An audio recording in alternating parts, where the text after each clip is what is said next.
Well, directors, I have all three of the directors on the meeting. I see that I have Jeff and I have Haley on.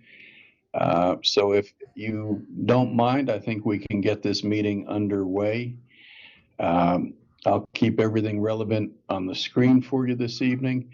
Directors, I've made a couple of changes to the agenda that I want to have you take a look and consider approving as well.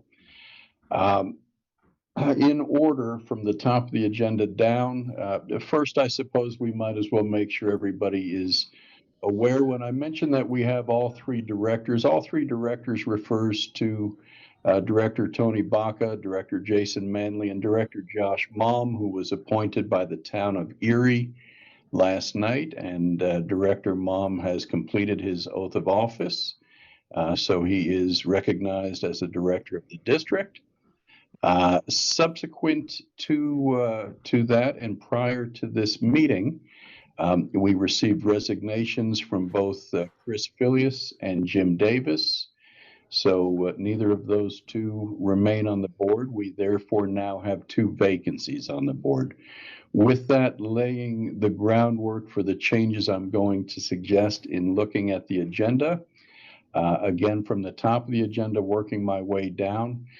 Directors, one of the changes I will ask if you would like to keep or you would like to change going forward is removal of the text at the top regarding the physical location being at the clubhouse. The next items I have under B, under the call to order, where we have the director's update and the status of the appointment of the board member by the town of Erie. I have to acknowledge directors, the resignations of Jim Davis and Chris Filius. Underneath that, I've added to consider the appointments to those two vacancies, and I'll be happy to explain as we get closer to that, but there is a very logical procedure that I will propose to you that the board consider for appointing to those two vacancies.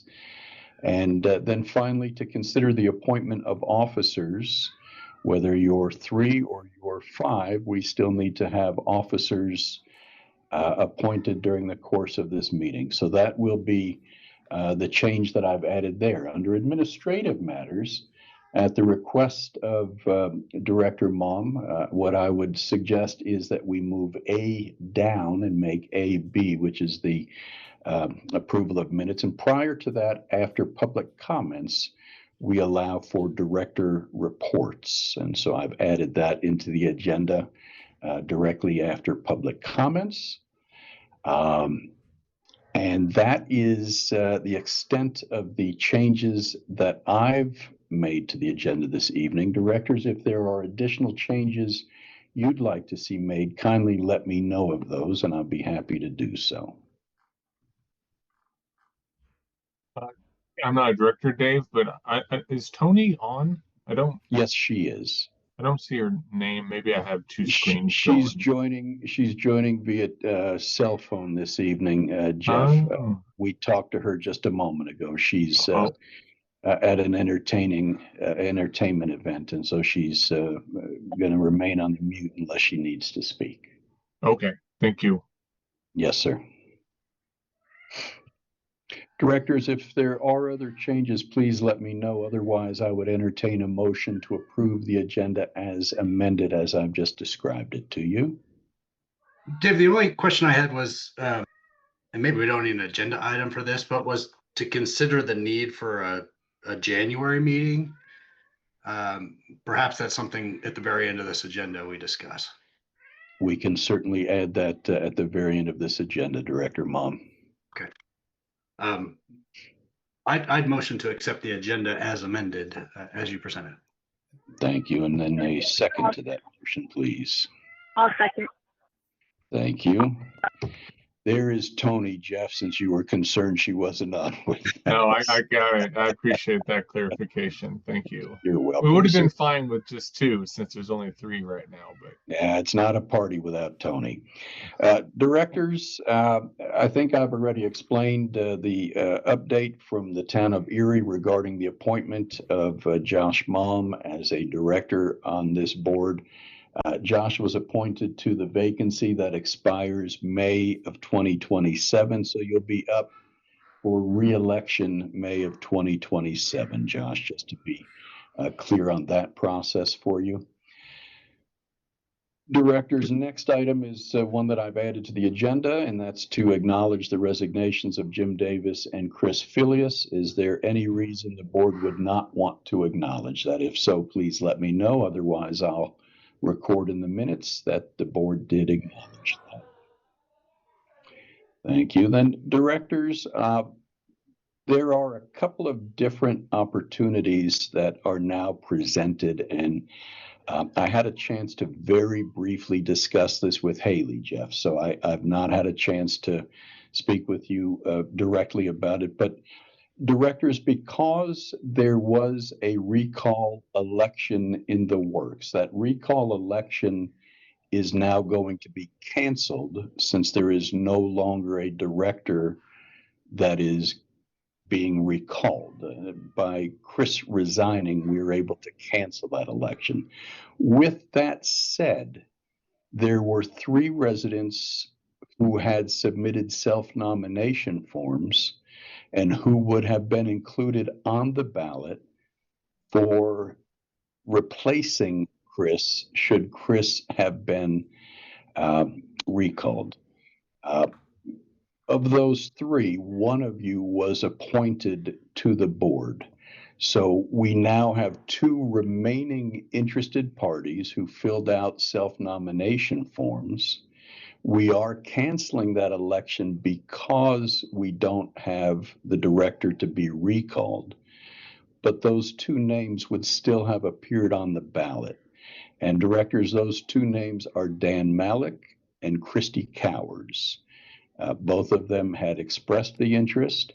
As you know, directors, we had for an extended period of time on the district website a notice that if anybody was interested in appointment, that they certainly could express an interest. And we did hear from one additional person, but that person didn't complete a self-nomination form to replace Chris, should Chris have been recalled.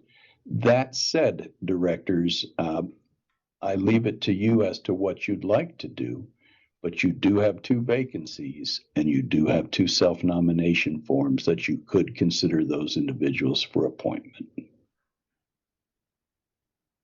I say we put, can you guys hear me? Yes. yep. I say I will put a motion to just place those 2 members on the board. Is there a second to that motion, please?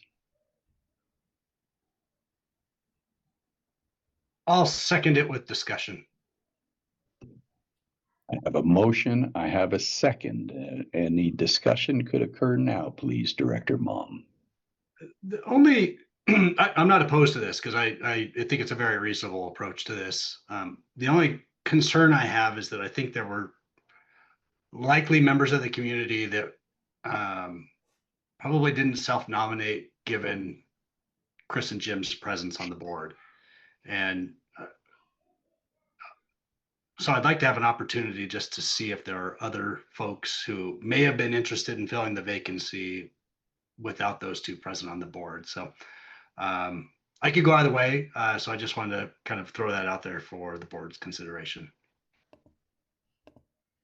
I would agree with Josh on that one, but I know we're also would like to probably quickly get these seats filled so we can be a 5-person board.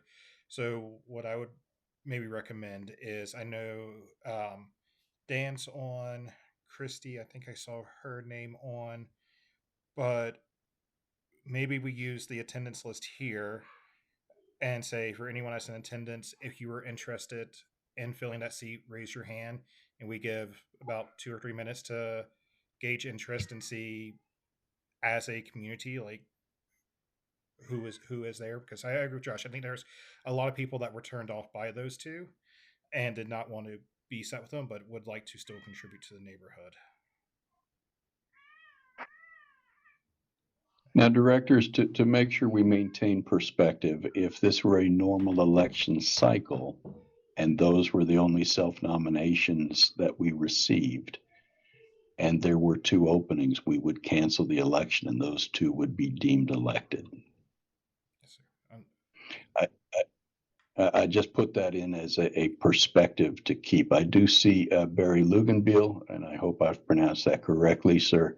You have raised your hand as an interested party to be appointed to the board as well. Is that correct? Yeah, that is correct. I mean, if there are two other people that have submitted interest and self-nominated, I'm glad to let that happen. But I also feel like I want to be a part of the community and I want to be involved if I can. If the board needs and the community needs, I'm more than happy to step in. But obviously, I don't want to cause any delays to what's already been a major delay in our boards moving forward. So I just want to put my name out there as somebody that is interested in the event that there is an open seat.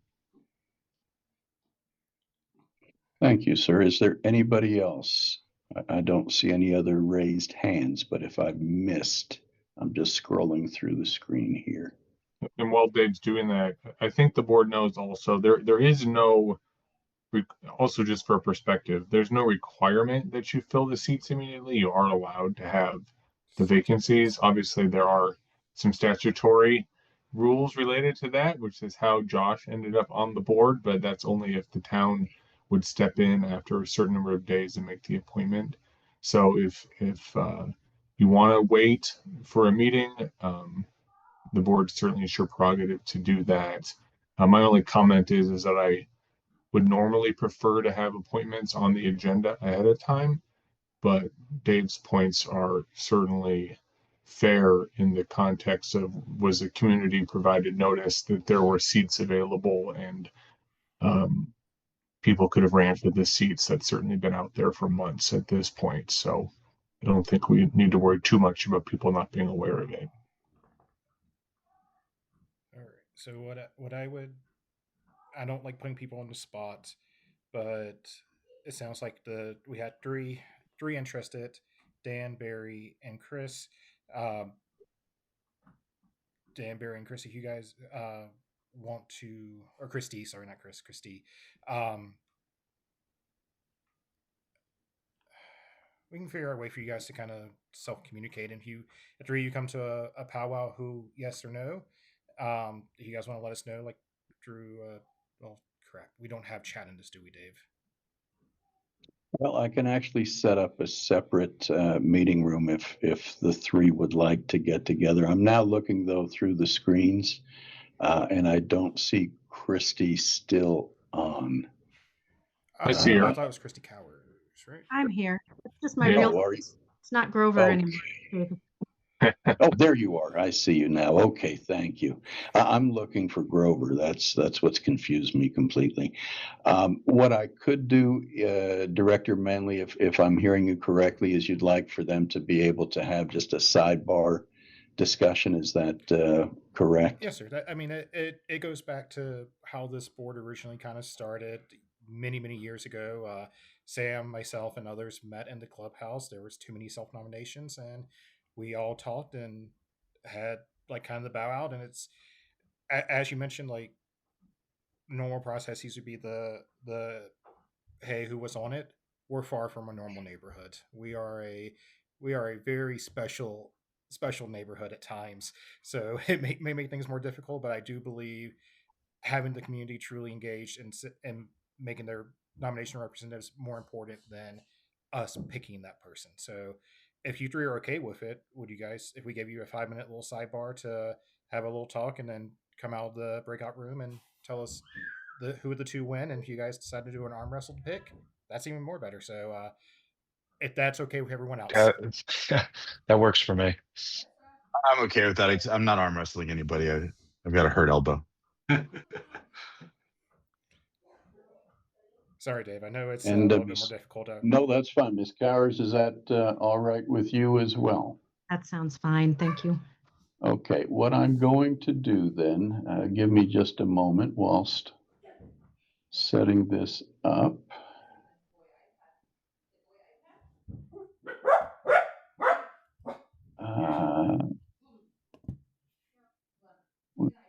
Here.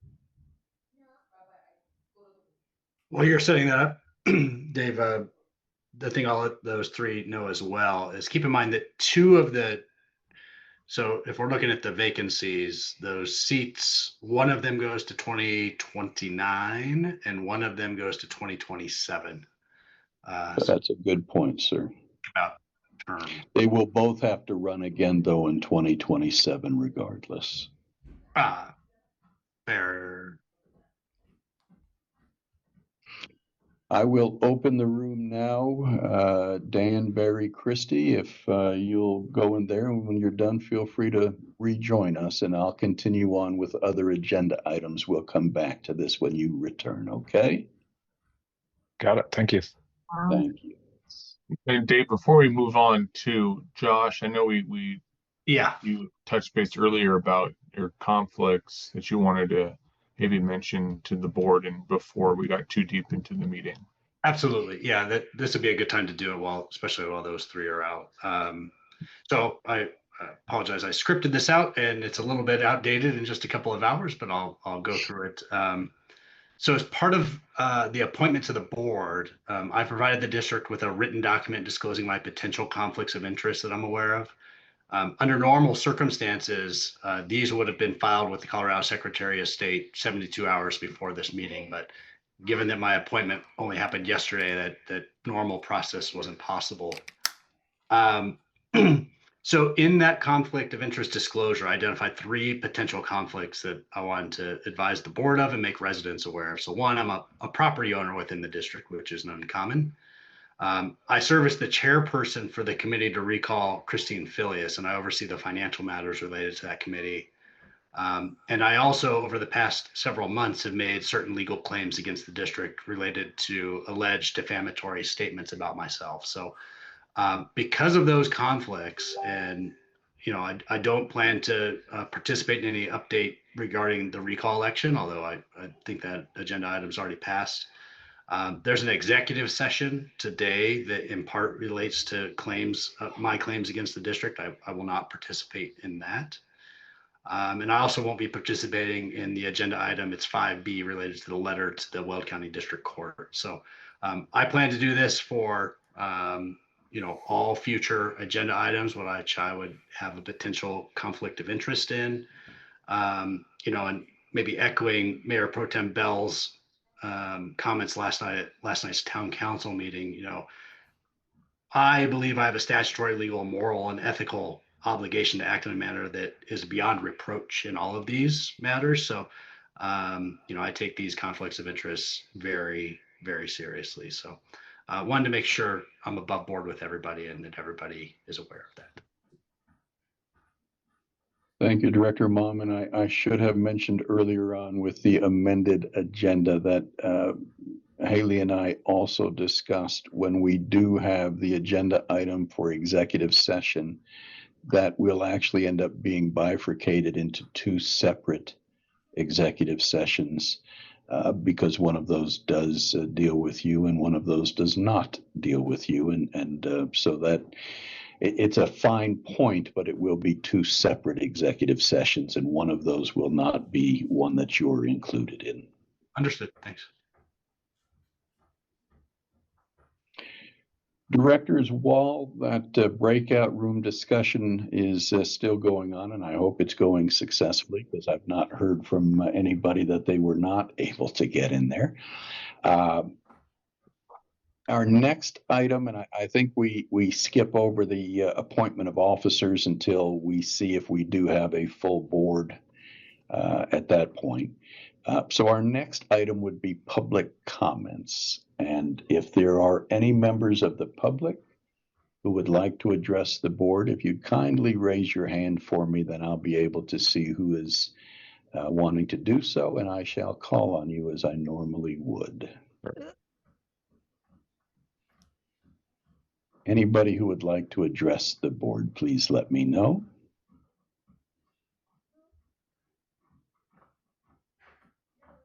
Fair enough, then we will be able to move on. I'm sorry, I have an Annie. Annie, please, do you need, you have a 3-minute time period. Do you need a clock for that, or are you comfortable working without a clock? Oh, I don't need a clock. Perfect, then the floor is yours, ma'am. Okay, I just want to say throughout all of this craziness, I just joined, so I missed a lot. I just want to say, I realize how much work and dedication it takes for everyone to keep this Metro District running. And I really, truly want to thank each and every one of you for doing that hard work. And that's all. Thank you so much.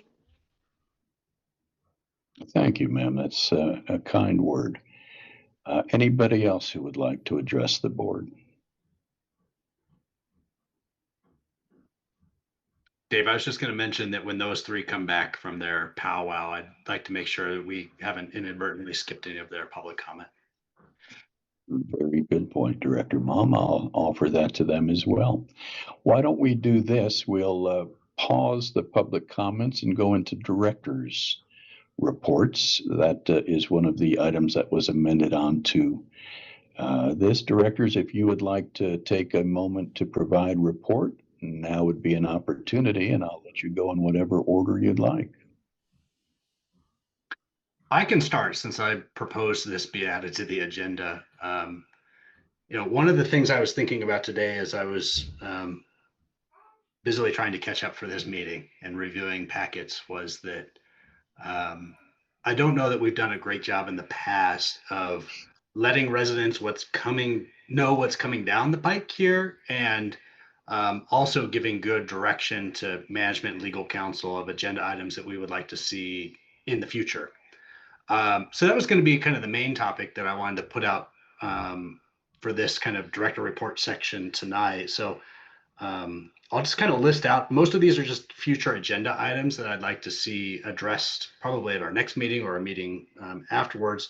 The topic of Oakwood signage made it into multiple meeting packets, but we never really closed that topic out. So I'd like to revisit that at a future meeting to see if any of that signage could be removed.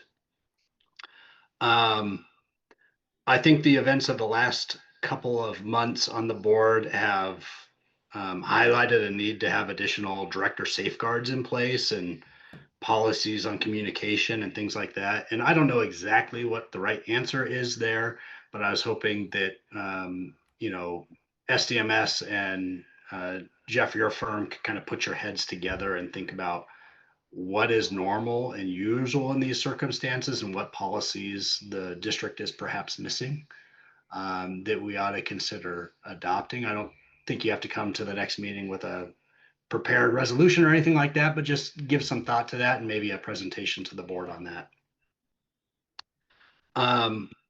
I'd also like to consider allowing for public comment for matters that are on the agenda.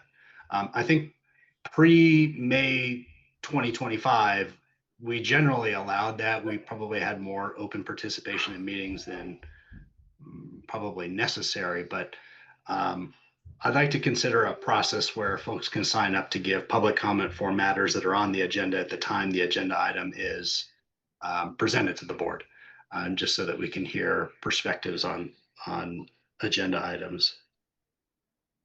A couple of tactical things. We obviously need to revisit pool deck repairs. I think that's a topic that we do in a joint meeting with District 1 and District 2.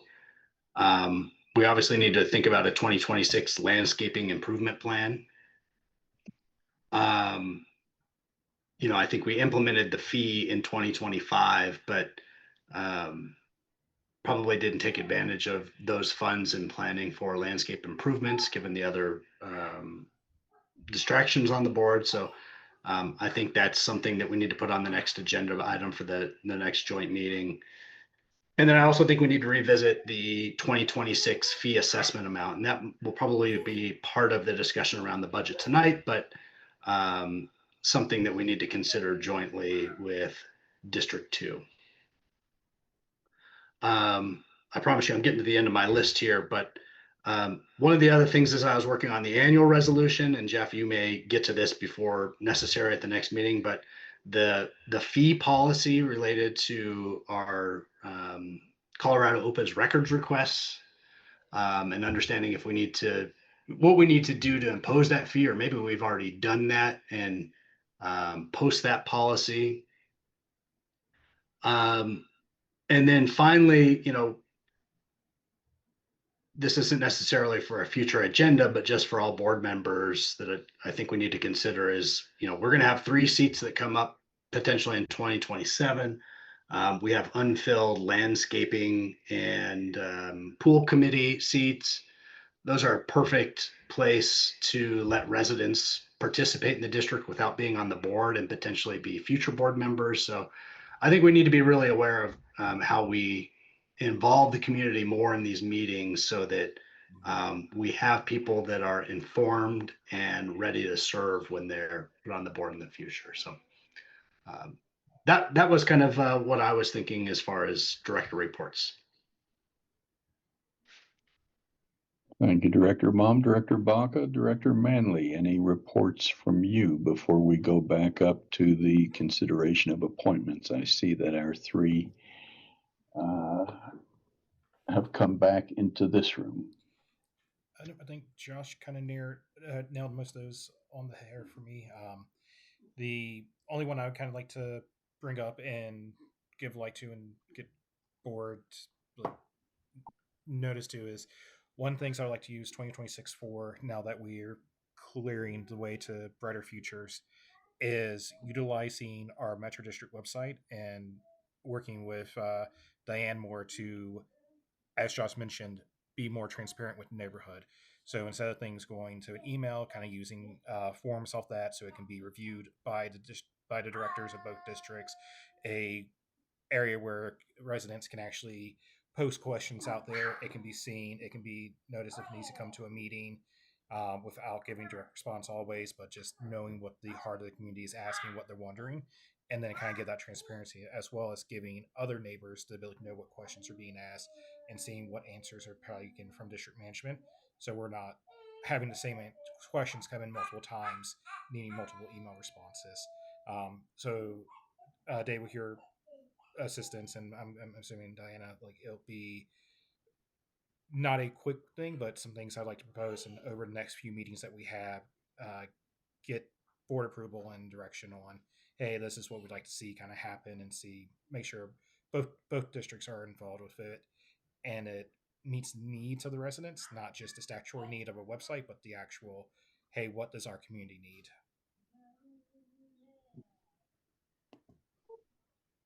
Thank you, Director Manley. Director Baca, anything from you? Hearing none, then let's move back up I'm sorry, were you trying to come in, Director Baca? Looks like we're clear. Directors, we did have Barry, Christy, and Dan rejoin us, and so is there a report from that trio as to if you have a resolution or what your discussion ended? Sure. I mean, I think the most important thing was how delightful it was to have a civilized conversation among 3 really generous neighbors who want the best for the neighborhood. And Barry and Dan, I think we're all in agreement that Barry and I will fill the 2 seats. Dan generously said that he would continue to be supportive. And I asked him gently if he would consider running in 2027, and he said, let's wait and see. But it's nice. I think he said yes. All right, so Dan I said a soft yes. So Dan lost the arm wrestle, it sounds like. So I will make They took advantage of my sprained elbow, Jason. So it's just because you're from Texas and you don't know what doing this cold yet. That's all it is, buddy. All right, so I will make a motion to appoint to the open vacancies Barry and Christie to Erie Highlands Metro District 1. I'll second. Okay.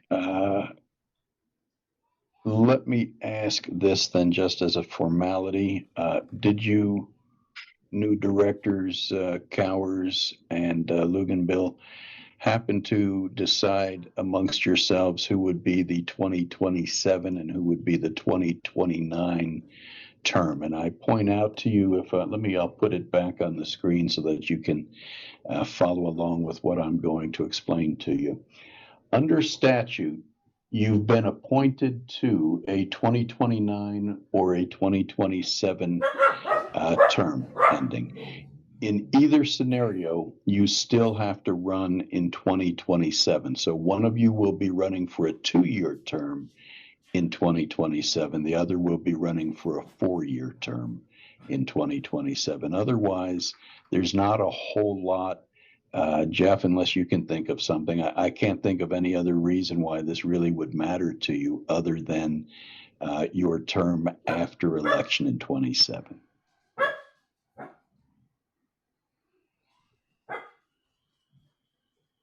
I don't Does have a it matter, or preference, shall honestly. I just? I'm I sorry. don't have a preference. I don't have a preference. I don't know if I don't Christie have a does. So Okay. to me, it doesn't matter. We flip a coin. Then I will flip a coin after the meeting, and we'll just assign you into that role. And what will happen after this meeting is you will receive an oath of office via email from either Shauna or Paula in my office. For purposes of tonight's meeting, I can't accept motions or seconds from you because until we file the oath of office with the court, you technically are not a director. But for purposes of tonight's meeting and the way this board operates, you are a director until proven otherwise by a failure to return the oath of office to us. Sound good? Sounds great. Okay. And if I could trouble you, Dave, let's get a vote on that too. We had a motion and a second. I'm sure it's Yes. going to be unanimous, but Stand by, Jeff. I hadn't gotten there yet. I Okay. had the motion from Director Manley, the second from Director Malm. Are there any opposed? All right, then this leads us into our next item, which is the appointment of officers. We now have 5 directors. We have a president, a treasurer, a secretary, and the remaining 2 would be assistant secretary positions. Is there a discussion you'd like to have, directors, or a motion that you'd like to make regarding officers? I'm going to make this motion before Josh throws me under the bus. So Josh as president, myself as treasurer, Tony Bacher as secretary, Barry and Christine as assistant secretaries. Sorry, Josh. Too bad. Welcome back.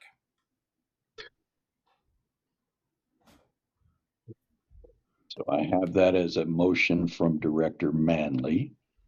Is there a second to that motion? And I'd be happy to repeat that for anybody who would like me to. The motion is to have Director Malm as the president, Director Manley as the treasurer, Director Bach as the secretary, Director Luganbill, Director Cowers. You would be serving as assistant secretaries. Motion has been made by Director Manley. I need a second to that if somebody would like to do so. That second, either Director Bach or Director Malm. I will second. I have Tony on that. Is there a second, or are there any opposed, I should say? I had one legal question, and Jeff could probably answer this. I just want to make sure, is there any problem with appointing officers prior to oaths of office? There is not. No, I don't think so. They'll take those positions once they're finished with their oaths. Okay, then I'm Yeah. probably fine with that. Thank you. Directors, next item on the agenda now, we're getting back into the meat of the agenda, is the minutes of the November 5th through May 29th and November 5th regular meeting. All of those minutes, excluding the May 29th minutes, were in your packet. The May 29th minutes had been previously circulated to you. If there are any changes you'd like to see made in those minutes, we can certainly have discussion on that. Otherwise, a simple motion and a second for that approval would be in order. I sent over, Dave, I don't know if you saw, I sent over just some minor notes on the November 5th meeting minutes. The banner on the top indicated that they were minutes of District 1 and District 2. Yeah. I I think the minutes understand. That's just beneath that, Director Mom. I did see that. Just beneath that is where it shows District 1 minutes. We break those down separately, but since they're joint meetings, we reflect it on the top of the page that way, but each district has their own separate set. Got it. Okay. I'll make a motion, although I do want some discussion if it's seconded. I'll second. The only thing I want to point discussion. The May 29th meeting minutes, I know there's been some previous board discussion related to this. I reviewed those. I was in attendance of that meeting. I believe the main objection was that they were minuted as a special meeting when there was some concern that they were performed as a study session. I went and looked at the revised statutes 321903. It makes it very clear that study sessions are a special meeting. So, to me, I had no problems with the May 29th meeting, and I just wanted to address those prior concerns. Thank you. Any other discussion, directors? And directors, I have a motion. I have a second. Are there any opposed? Directors, let's move into the next item on the agenda, which is approval of the 2026 Annual Administrative Resolution. And in advance, Director Mom, let me address some of the questions that I did see that you asked on this. Obviously, updates are necessary to a variety of lines on there. The officers, the signatory, there are a variety of different changes that we will make there. Now, there were several legal questions you asked, and I'll turn it over to Jeff for his comments on those. Yeah, I'm happy to address them. Let me get those back up. Or Josh, if you have them, I can answer them, but I did look at them ahead of time. Give me a second here.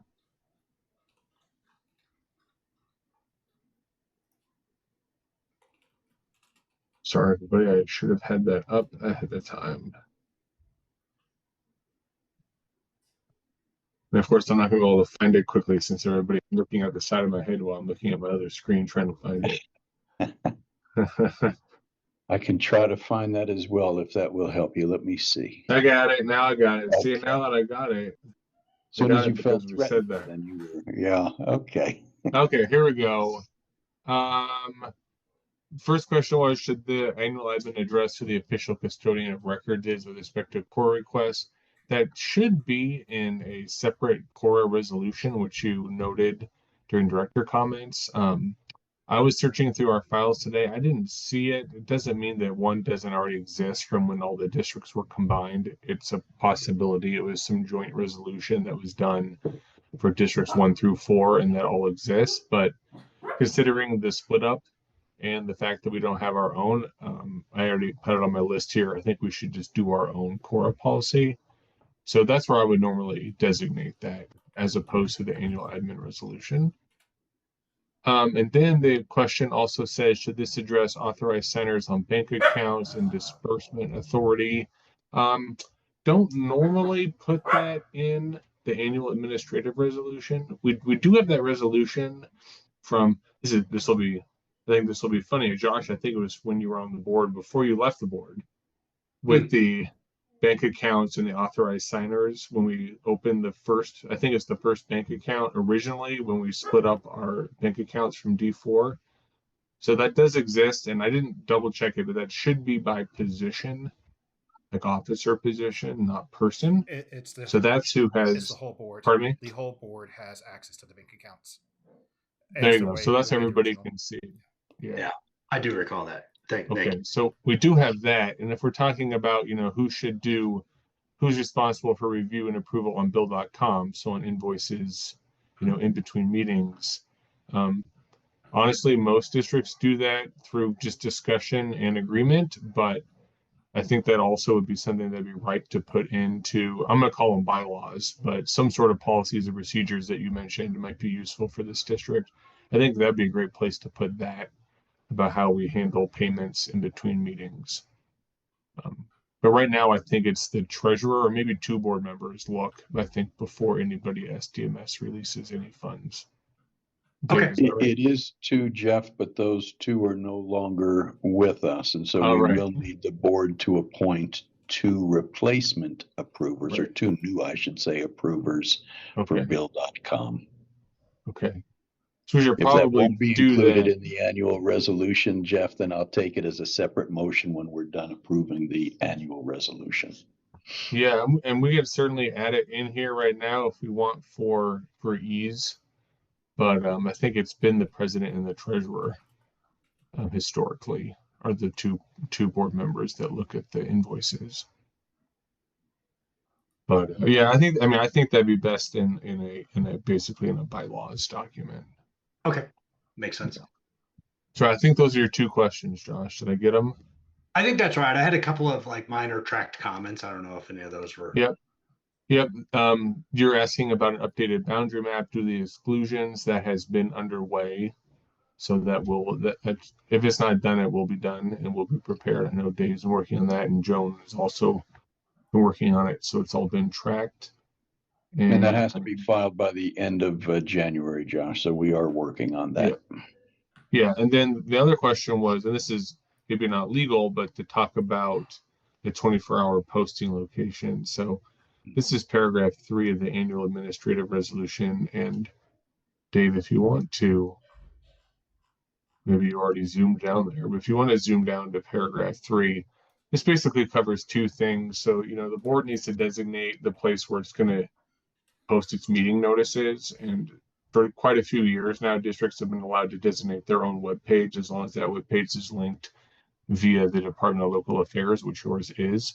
So that's where we post meeting notices, right? We post everything there.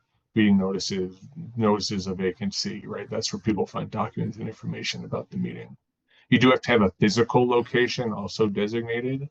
Kind of under this idea, if the internet goes down, you can't get on your website, you need to post something. I mean, it's really the only circumstance where I can imagine it coming into play, but the statute still says you have to designate it. And interestingly, that's the only one that still says you're supposed to do it at the first meeting of the year. So it'll be back on your agenda to ratify this location that you set in your admin reso. But you were suggesting maybe a different location. Yeah. He was suggesting we remove the mailboxes, Jeff, since there's not really a posting. We just end up taping them to the ends of mailboxes, and it's a little unnecessary to have so many. Yeah, and you do not need to have multiple spots. You just need one. And certainly the clubhouse is a logical spot in this community. Yeah. Yeah. I think that makes sense. Yeah, it was the mailboxes just didn't make sense because I know that's been inconsistent in the past.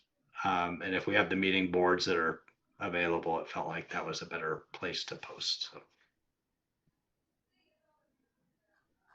Yeah. So Jeff, for my edification, are you going to include language in the annual resolution to say then that the president and treasurer are approvers?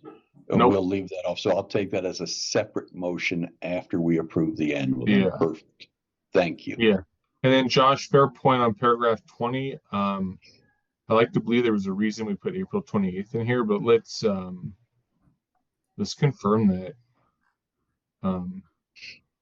So with the date that should be there should be the date that your annual report is due by. That's the date it should be. And that could very well be the right date, and I just don't know offhand why it was something different. I went and looked at the service plan and couldn't remember all the dates, but yeah, if you could just check that before. Yeah, so we'll get that adjusted in the final execution copy. For what it's worth, Jeff, it does look like D1 and D2 would have signed or have done a resolution for core request and setting our custodian back on December 21st, 2023. I'm looking now to see if I can find the actual resolution. But we did do it as D1 through 5, and then each district had their independent resolution with their own council on it, or custodian.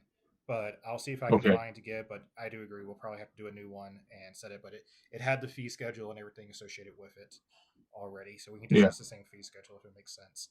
But I'll pull it up and send it to Okay. you if I can. Thank you, Jason. Yes, thank you. So Jeff, you'll bring that to our next meeting. Yeah. And the fees do change annually. Directors customarily based on what the legislature sets each year. Now, they may have years where they don't make changes, but frequently they make changes on an annual basis to that rate. That's a statutorily limited rate. Directors, with the changes that are being made to the administrative annual resolution that Jeff had in your packet and updated per these discussions, is there a motion to approve or adopt that resolution, please? I'll motion to approve the resolution as amended, subject to additional research on the date within paragraph 20. Understood. And a second to that motion, please. I'll second. Thank you. Are there any opposed? Directors, since we're not including the approvers and we do need to have Bill.com approvers for payments, you could either spell out for me the names or you could spell out for me by the title how you'd like to handle those in the future. Who will be the approvers? We have done 2 approvers. The process is invoices come into my office. Tim inputs all of those, reviews all of those and inputs those into Bill.com. I review those in Bill.com. We send full packets of invoices out to all directors for review. If we don't hear back with any concerns from any directors within 5 days' time, then the 2 of you who will serve as the final approvers will be the final approvers on Bill.com on behalf of the district. And then lastly, the district accountant releases those payments once she's confirmed that there are available funds to cover all of those payments. That's the process. It's all electronic on Bill.com. You can do from your phone, tablet, or laptop, or desktop if you happen to still maintain one of those. And it shouldn't take you much more than about 15 minutes, I would expect, per month to be able to give a good review to all of those. I would love to not be as involved in that process. And since Jason threw me into this president position, I would, I was the treasurer and secretary are the 2 approvers. Well, I would, it's not necessary to have 2, correct, David? So I'm wondering, you are correct. As I mentioned, we are a special neighborhood.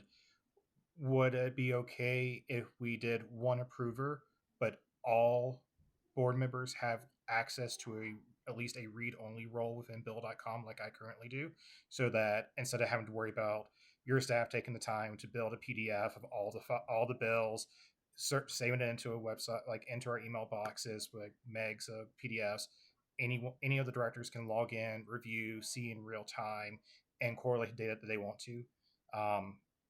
But just have the 1 approver role, but full transparency and accessibility for all directors. Capital idea, Director Manley. No reason we can't do it that way. I like that idea. So what I'm hearing is that I'm writing down as a motion from Director Manley, and I like that idea. Sounds to me like it was a second from Director Malm. Are there any opposed? And Directors Lugan, Bill, and Cowers, please, if you'd like to join in on any of this conversation, well, I told you can't participate in motions or seconds. You are full participants as directors for this meeting. Yeah, Dave, thank you. Go ahead, Christy. I was just going to say, David, we already had to jump into the deep end with very short notice this evening. So doing my best just to keep up with it. Understood. And since you brought it up, let me tell you, after this meeting, we will get the SDA manuals out to you so that you can review what a district's directors customarily, what that role really looks like on a regular basis, what the process that we use as your management company, the statutory guidelines, so on and so forth. And I'll provide you any additional information you may want, copies of prior audits, anything else. Please, we're here to help support you. And then the same goes for once you guys get your Bill.com access, if you have any questions or any concerns about accessing it, navigating, how to look things up, feel free to reach out to me as well. I'm more than happy to one-on-one time walk you through the process, like what it looks like and the tips and tricks I've learned through the past and trying to query data out of it. And to get the access, you'll receive an email from Tim Hartleben in my office. Tim will provide you with what you need to get registered in the first place on Bill.com. Give him just a day or two to get that set up for you, please. Directors, this moves us into status of the recall election. As I mentioned at the top of this meeting, that election is now canceled. So we can, from this point forward, save the district the expense of an unnecessary election. Financial matters. Directors, I will put for you and do a quick run through on the budget for you, and then I'll open it for you to have discussion. Once you've concluded your discussion, we'll open it for, actually, we don't have the public hearing this evening. We already had the public hearing on the proposed budget. So looking at the budget, since we have so many new directors, the assessed valuation did have an increase last year, $18,022,770. Along with that, we would be looking then at collecting total general fund revenues, $437,279, and then our debt service fund at the 25 mils would be at $428,907. I can't possibly expect you to see a screen I can't see, so I'm going to enlarge this and we'll go down a little bit better. The layout on this director's 2024 actual is what was in the audit. I've updated this version so that it matches with the September financials, the adopted budget, what you had approved last year for this year. The 2025 estimated is just a wild swag guess. We always try to underestimate revenues and overestimate expenditures because that keeps you much more satisfied when the ending balance is higher than we thought it might be. And then that ending balance from 25 comes right over here and becomes your beginning balance for 2026. There is one minor change, and I've highlighted that on the version on the screen for you. This differs from what you have in the packet and what you had seen last month. And the difference I did discuss last month, this line item had been called covenant control. To make this consistent with the D2 budget, we've changed that to operations management. That said, you are the board and you can decide if you like that or you don't like that. This does keep it, though, consistent with what District 2 had approved. Otherwise, all revenues are exactly as they were presented last month. All expenditures are exactly as they had been presented last month. In the general fund, continuing, all of that's the same. I believe that there was a question, Director Manley, you had brought up via email regarding this transfer to the Capital Projects Fund. I have kept that in because that's what we presented last month, but you as a board can make any changes you'd like to see made. That leaves an ending fund balance for you of $11,003 in the general fund. In the debt service fund, we have our collections at $428,907. We have the P&I payments for next year, and we'll have an ending fund balance still $341,466. It's a slight decline from your ending fund balance for 2025, but at this point, I wouldn't say it's anything to be concerned with, and it certainly doesn't trigger any problems with your bond covenants. That is the quick overview. I'm happy to address any specific questions, and if there are no specific questions, then you as a board feel free to discuss anything you'd like to. So don't hate me, David. I am going to start from the top and kind of walk down for the rest of the board based on my homework. Please, I apologize, my friend. I'm not good at making it pretty, but I do have. So for the rest of the team on board, and Barry and Christy, since you guys are kind of new, what I've spent the last couple months doing is grabbing data directly from our Bill.com system, creating a spreadsheet, and kind of using pivot tables to roll things up and get what our true cost has been for the year, based upon categories as I've kind of seen. And so, kind of starting from the top there, David, the one that sticks out, accounting, we have budgeted 34,000. Over the last 7 months, we have already spent 30,000. If we do the math of that over 7 months, multiply by 12, it's looking like we should be at 52 for accounting based upon what the current charges have been from the SDMS bill for accounting fees. Director Manley, the reason we have 34 is we believe that there were some transition items that have been resolved. It did require us to spend additional time setting up systems for it, and part of that included how we handle revenues between the two districts, but those systems are all now in place. And so KT believes that the 34 should be sufficient for the 2026. I love that you'd like to offer us more, but I hate to tell you to be necessary. I don't know that it will be. No problem. Let me take a quick look here. So it actually looks like the months have got more expensive instead of less expensive. So like our 1031 bill was 4205. September was 4562. Where like May was only 32.99. So it does look like we've been trending up. The only super expensive month was June at 67.90. So I would say it looks like the average is about 42 to 45. So if we do 4,200, or let's caution on error, because I like to always caution on error. So if we said 4,500 was the average, that'd still also bring us at 40. Hang on, let me.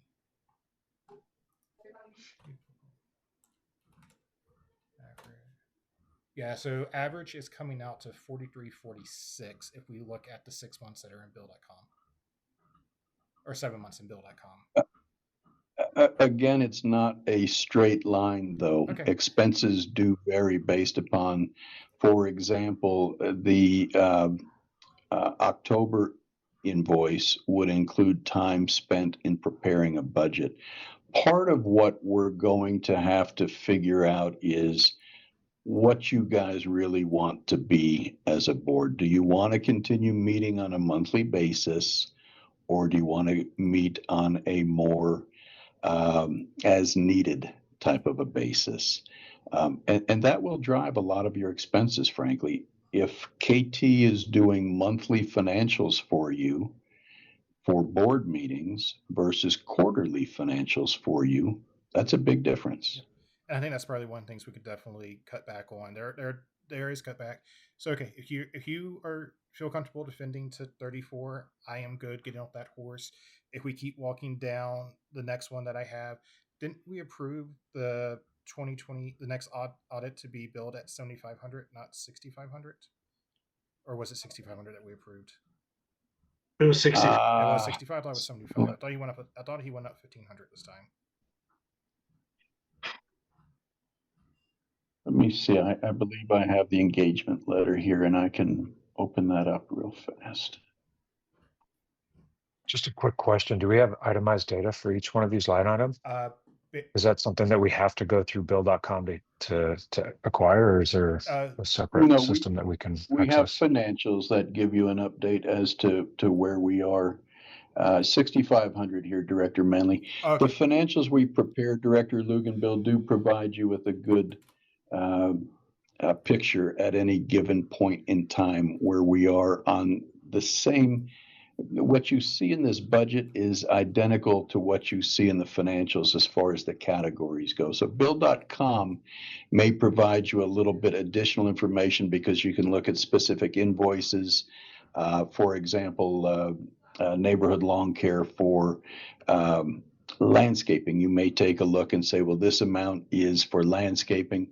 This amount was for trash removal, or this amount was for somebody. It may be broken down in a little better granularity for you, but for the purposes of the budget and that wasn't the greatest of examples, but for the purposes of the budget and the financials, these will be the line items. That makes sense. I was just curious based on Jason's comment about going through bill.com to get the information. So I just wanted to make sure that there was a place for us to get that information And quickly and easily. And then Barry, what I can do is I can send you off a link to my homework as well, so you can kind of. I've been using it with D2 and Tony over the last few months as we kind of worked on the shadow, like a budget behind the scenes, just in case things hit the fan. So it's just a cross-reference system that goes into a pivot table to make it easier than looking in Bill's information, Bill accounts information. Next one, my friend, and I'm assuming this won't go down, but we have legal at, is that 75 on yours, I believe? Yes, sir. 75,000. All right. So far this year alone at legal, and I know why. That it will get better. Dear Lord, I hope it gets better. But this year alone, we're at 92,000. Oh, wait a minute. I apologize. No, that's total for Herb. 80,000. I broke Herb into legal and then also all the election cost into its own piece for elections. So we're at 80 this year, and that's off of 1, 2, 3, 4, 5, 6, 7, 8 invoices. I know our goal is to get less. I unfortunately do feel that we might have some people be facetious within the neighborhood and start making false demand letters, things on those lines. So to the rest of the board members, I'm wondering, knowing that we've already spent 80 so far this year, would it behoove us to maybe bump that from 75 to 90 as a safeguard for next year? I'd like to ask the question, is Jeff, have you weighed in on this amount? Because I don't think the past is predictive of the future. I did. I mean, Dave and I talked about it, when we put the draft together. I mean, I think I think 75 is a good number. Obviously, I don't know unpredictable things, but I'm thinking and hoping next year we're doing construction contracts and doing concrete repairs and maybe doing some projects like that that'll have their own cost. And similar to what Dave mentioned, I mean, I think this year also has been on a monthly meeting schedule, a little bit more than, we're probably averaging more than a meeting a month, technically. Yeah. So there's a cost to that too. So it's hard to say. Yeah. If you've weighed in on this, I'm fine with leaving it at 75. Yeah. I hate to say this as the flip side, if you do 90 and it's 80, then that's great. If you do 75 and it's 80, then it was a little over. I mean, no matter what, we're gonna have to do a budget amendment. Yeah, it's a budget number to give you like good idea for planning. So I think for budgeting purposes, that's pretty good. I really hope it is less next year than it was this year. Yes, sir. Okay, so good leaving that one. Yeah. And I do apologize. I know people have other things they want to do. I want to make sure that neighborhood as a whole has a clear and concise understanding how the board is agreeing to the numbers. That it's not just picked out of thin air, that there is true conversation around. Miscellaneous, you had, is that 3,000 or 1,000? I cannot line these up anymore. My eyes are bad. 3,000. Yeah. On the miscellaneous line, line 43 is 3,000. Okay. And that 1,000 is election, and the reason is, even though there's not an election next year, under statute, we now really have every year election work that has to be done. So at the end of next year, we begin preparing for the 27 election by getting copies of the lists, the voter lists. Yeah, no, fully understand that. And so just as an FYI, this year alone, team, we've spent 17,000 for a 17,000 for a canceled election. I know there's not an election next year, but should we, knowing that there would be more, should we have extra in that bucket or no? I would hold off until 27 when you actually have a real election year. Okay. I agree. I'd also, let's keep this to material items. Like, I recognize we're trying to be transparent here, but this meeting's also $50 a minute for residents. So Okay. let's make being efficient with time, please. Sounds good. Sounds good. So that was that one.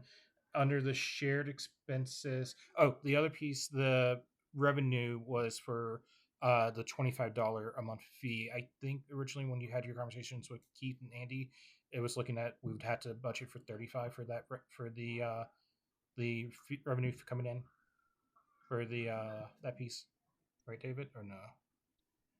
I'm sorry, I was Under changing a formula because I do want to update something else for you. So where were you? so under the service and facility fee, the 105,000, that's based upon the $25. I wasn't it that we were having to target 35 for next year? 35 is what we have for next year. That's correct. Okay, so that should be. Sorry, I'm too many. Jason, while you're grabbing that, a question was asked if it was supposed to match between the two districts and under the cost sharing agreement between D1 and D2, where the districts agreed to have the fee be the same. Yeah. For both districts. Yeah. It feels to me like we should budget the same, but I think there's an open discussion that needs to be had in January with D2 to discuss revisiting that fee. Yeah. So if you want to change it before it's billed or something, you guys can obviously do that. So if it was the $35 a month, it'd be $147,420, not $105.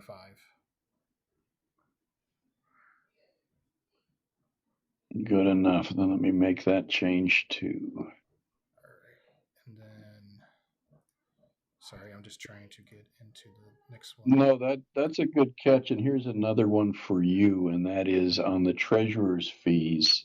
I'm not sure why KT put it as 10. It's we know exactly what treasurer's fees. It should be 6,559. Yep, that's what I have that as well on the one I sent over to you earlier. Okay. Yeah, so I've made that change too. All right, and then if we go, so the one thing I would call out, and I would really, we can have this conversation with D2 as well, but utilities, we need to blast utilities out, team. Utilities can't just be a single line item. We need like an actual breakdown: gas, water, and electricity for Clubhouse, and gas and electricity for landscaping.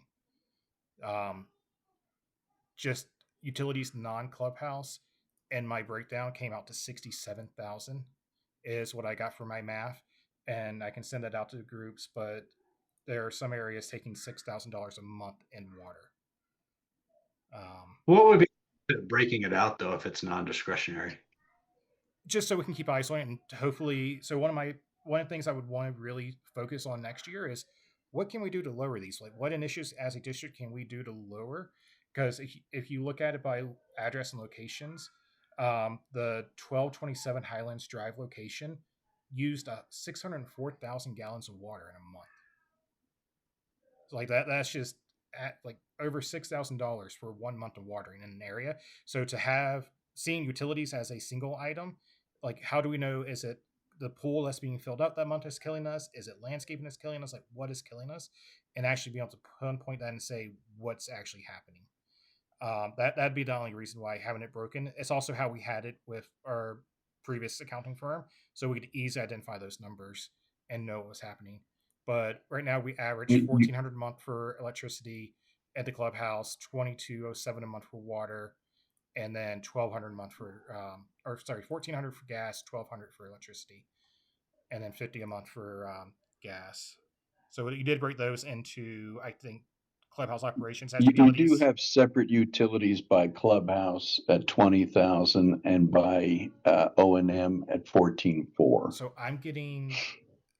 So I know you divided this by half between D1 and D2, but for a total, I'm getting 65,600 for utilities for the Clubhouse as a whole. So that would be, if we did in half, be 3,250. Well, that's not consistent with the financials, Director Manley. The financials, because that's what this column here is, through the end of September, your share of utilities was $13,163 in the clubhouse.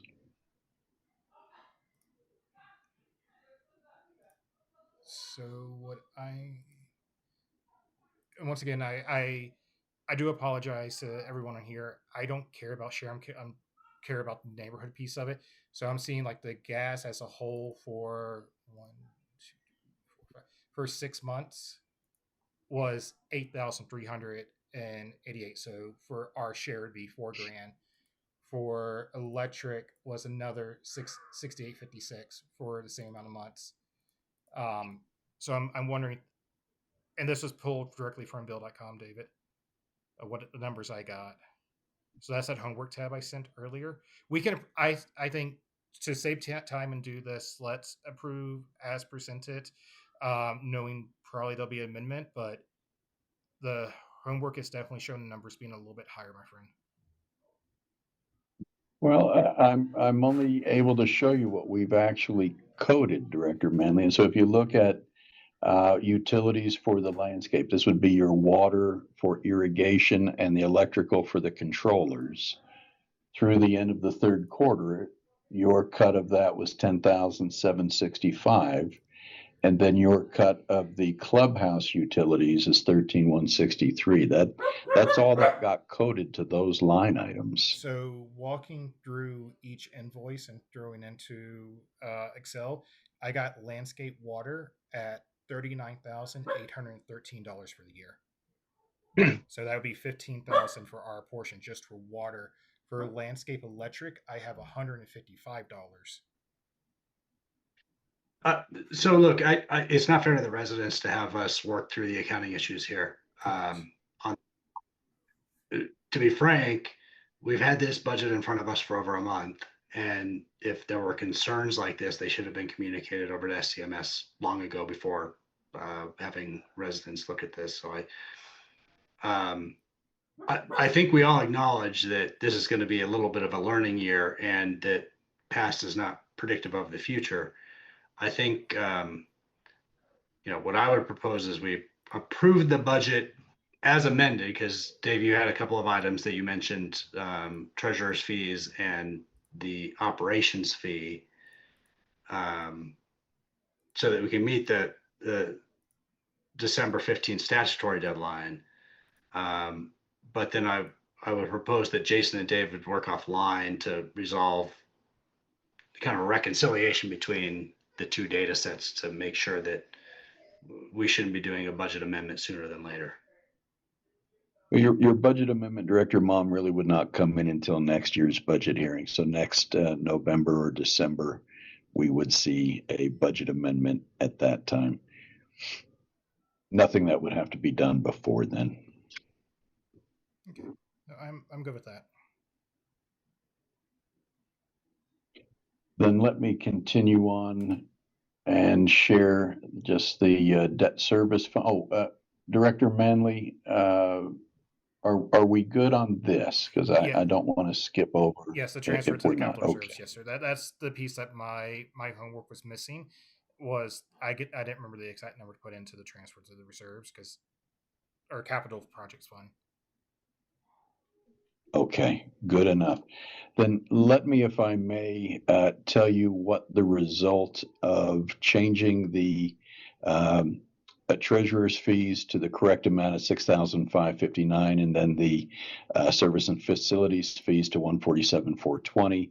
Your ending fund balance, instead of being $11,003, would be $55,591. Would be the correct ending balance forecast for 2026. To go through the debt service fund, that property tax revenue, all of the bond payments, and then that $450 that we just discussed being transferred from the general fund, we're showing it as capital projects fund, but you know that that's the settlement funds is what we're placing in the capital projects fund, with the idea of being that will be used for capital repairs that you still have to do. Additional comments, directors? If there are no additional comments, Director Malm, I'd like to open the public hearing then to see if, oh, we don't have, I'm sorry, I've done that now twice. I've referred to that.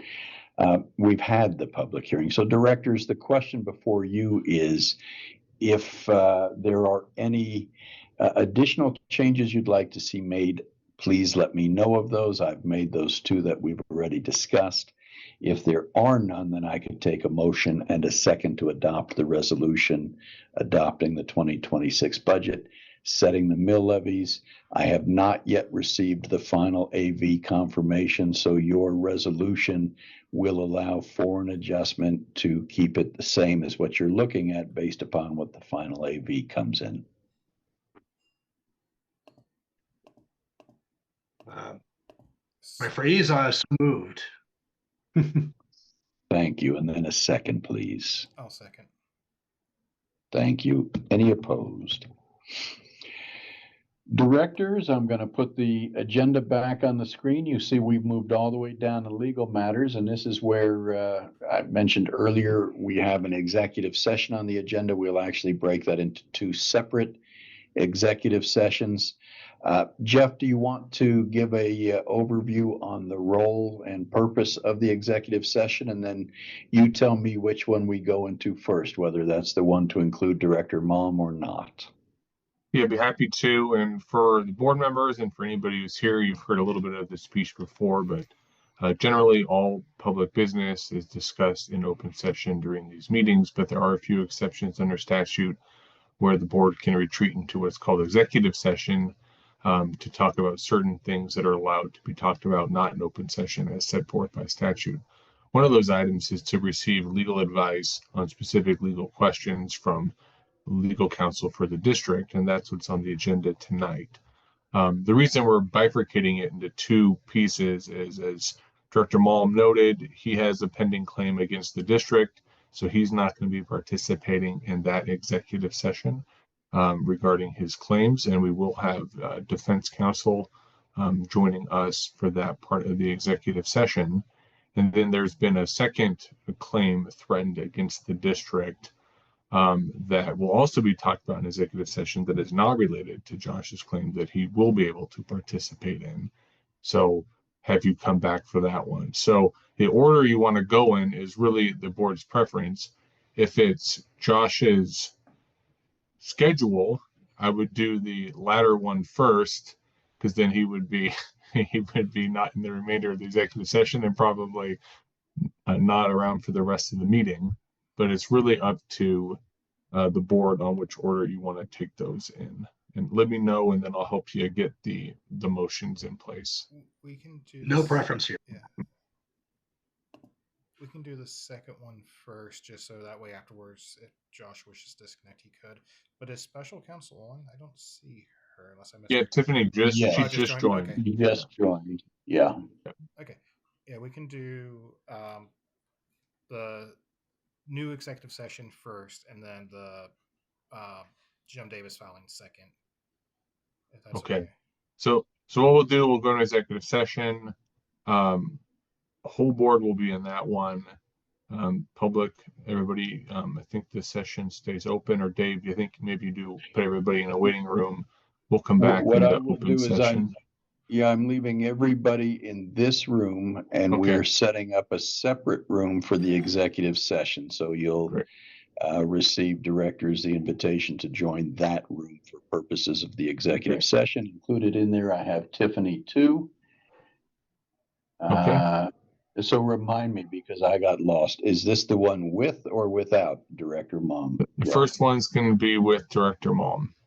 Thank you. So I have Director Malm included. I have Director Manley, Director Baca. What is the proper treatment then, Jeff, for non-oath directors for purposes of executive sessions? I would say, while I think it's fine that you're participating in the discussions before, you are not on the board yet until we file your oath. So unfortunately, the best move is to have you not be involved today. Obviously, you'll be able to get up to speed on what's going on once you get your oaths taken and everything is filed.